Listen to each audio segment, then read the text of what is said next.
उन्होंने सब top scorer Babar Azam ही रहे, लेकिन ऐसा लगता था कि विकेट में कुछ ऐसी खास बात है या बाबर बड़ा अच्छा खेले, क्योंकि जिस तरह से वो स्पिनर पे आउट नहीं हुए आज वो, यानी स्पिनर पे उन्होंने काम किया है कुछ थोड़ा बहुत। देखिए सबसे पहली बात तो ये है कि सीधी बात है यार, मुझे तो एक मजाक सी भी ये चीज़ें लगती हैं कि तीन दिन में 32 विकेट्स गिर जाती हैं। मतलब 3 दिन में आपकी चौथी इनिंग स्टार्ट हो गई है और उसके भी दो विकेट्स गिर चुके हैं। तो मुझे तो ये एक मजाक इस वजह से पहले दिन 313 रन भी बने, वो बने, 313 मतलब एक मजाक मुझे इस वजह से लगता है कि आपके फास्ट बॉलर्स की कोई क्रिकेट नहीं है, आपके स्पिनर्स ही स्पिनर्स हैं, दोनों तरफ से जो है वो स्पिनर्स ही चल रहे हैं। बाबर आजम की आपने बात की, बहुत इंप्रूवमेंट नज़र आई, बहुत ज़्यादा इंप्रूवमेंट मुझे नज़र आई।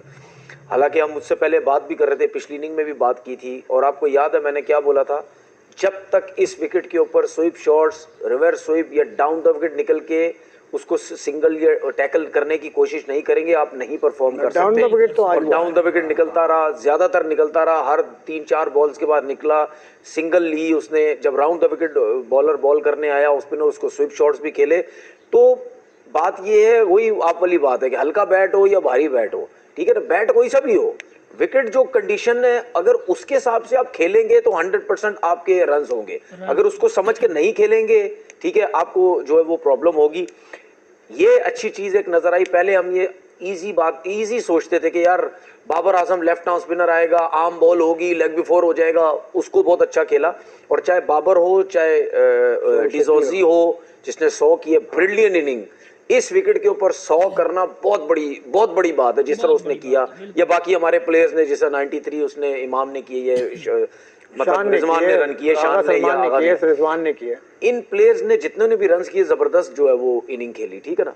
तो बाबर ने जो इम्प्रूवमेंट की है वो बहुत अच्छी लगी। लेकिन जब ये, मैं आपको अपनी दिल की बात बता रहा हूँ, जब रबादा बॉल करने आए मुझे ये लग रहा था ये आउट हो जाएगा इस बॉल पे, इसके स्पेल में ये आउट ना हो जाए कहीं।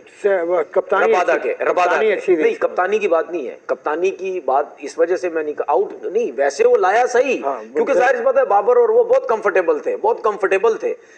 जब वो उसको लाया तो मुझे ये लगा कि यार इसको आउट ना कर जाए, और वो आउट हुआ। उसकी रीजन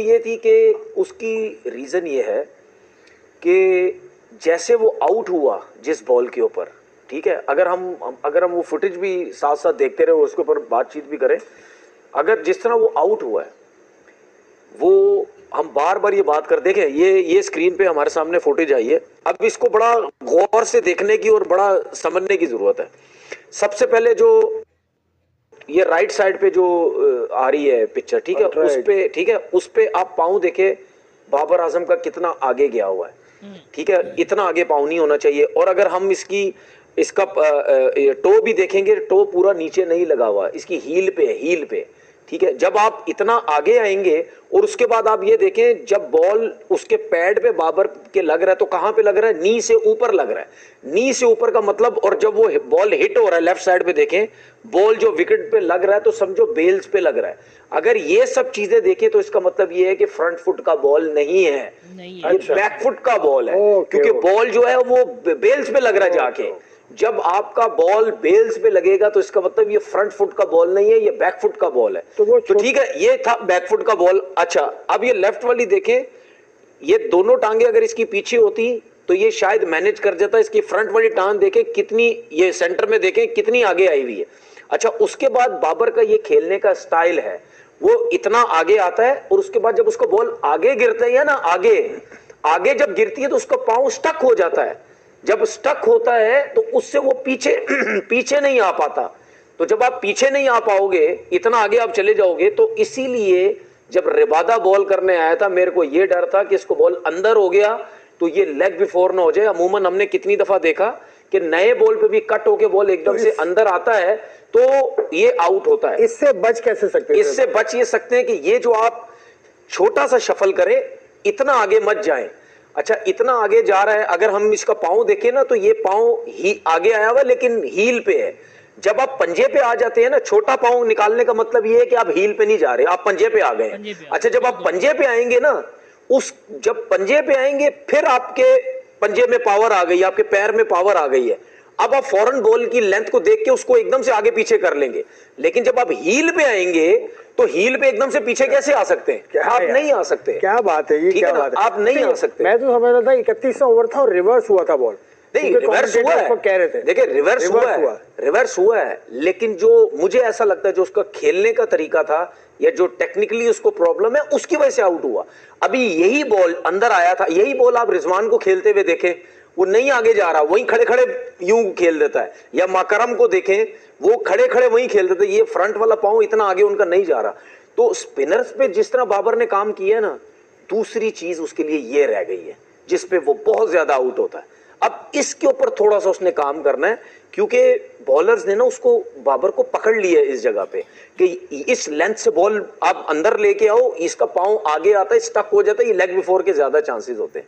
ठीक है, बार बार अगर आप किसी चीज पे आउट हो रहे हैं ना, तो इसका मतलब ये आप में कोई फॉल्ट है, आप उसको नहीं कवर कर पा रहे।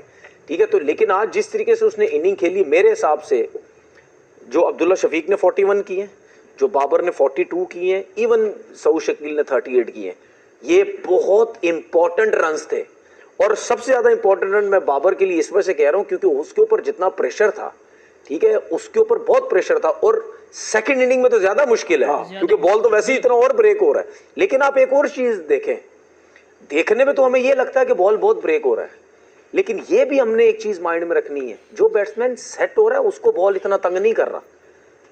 जो आते ही जो नया बैट्समैन आ रहा है ना, उसको बहुत प्रॉब्लम हो रही है कि एकदम से आया, वो एकदम से बॉल इतना ब्रेक हो रहा है, लो भी रह रहा है। लेकिन आप देखें जितने भी बैट्समैन सेट हुए हैं, ठीक है, उनको प्रॉब्लम नहीं हुआ। हाँ, बहुत अच्छा खेल रहे थे, एक आध कोई एकदम एक्स्ट्राऑर्डिनरी बॉल हो गया जिसकी वजह से आउट हो गए, वरना जो सेट हो रहा है वो इनिंग अच्छी खेल रहा है, इसमें कोई शक नहीं है। ठीक है, बाबर के लेकिन ऊपर अपनी बैटिंग की बात करें, बहुत गंदे शॉट्स हाँ, खेले। वो गंदे शॉट, बहुत गंदे शॉट्स खेले। सऊद शकील के बाद जो आउट हुए, नहीं, शाहीन सऊद शकील नहीं, आप इमामुल हक को देख लो ना, मुझे नहीं समझ आई, मैं बड़ा हैरान हुआ, शान, क्यों इतनी जल्दी, क्यों रिजवान।